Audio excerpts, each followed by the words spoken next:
Je pense que ce qui a pu séduire dans ce projet, c'est son apparence, disons, joyeuse, dans ce quartier qui est considéré comme un des quartiers tristes de Paris, quoi. Non pas le 12e, mais la rue du Charolais, qui est un quartier un peu délaissé. Et c'est vrai que c'est présenté comme une sorte de flacon de parfum ou un bonbon acidulé. Enfin, je donne toujours cette référence. Parce que c'est un bâtiment qui est plutôt, comment dirais-je, c'est ça, joyeux, dans un quartier un peu gris.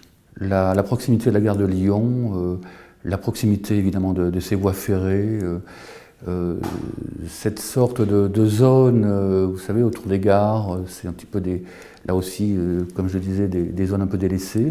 Bon, aujourd'hui c'est une ZAC en constitution, c'est un quartier en devenir.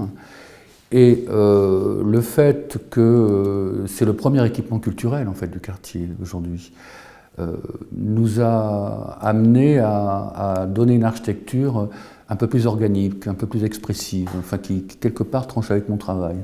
C'est-à-dire j'ai voulu donner une note très très optimiste et qui vienne un petit peu en opposition avec les couleurs et les architectures proches. L'accueil du public, pour l'instant, a été très très favorable. Je vois toujours des gens qui photographient le bâtiment. Alors ils photographient sa matière, ils photographient sa peau, ils photographient C'est un petit événement dans le quartier et je pense que ça correspond assez à ce que les gens se font de l'idée qu'ils se font de l'architecture, c'est-à-dire quelque chose de vivant, comment dirais-je, avec un mouvement en façade. Enfin, c'est un équipement qui n'est pas austère. Donc, de fait, le public est plutôt assez réceptif.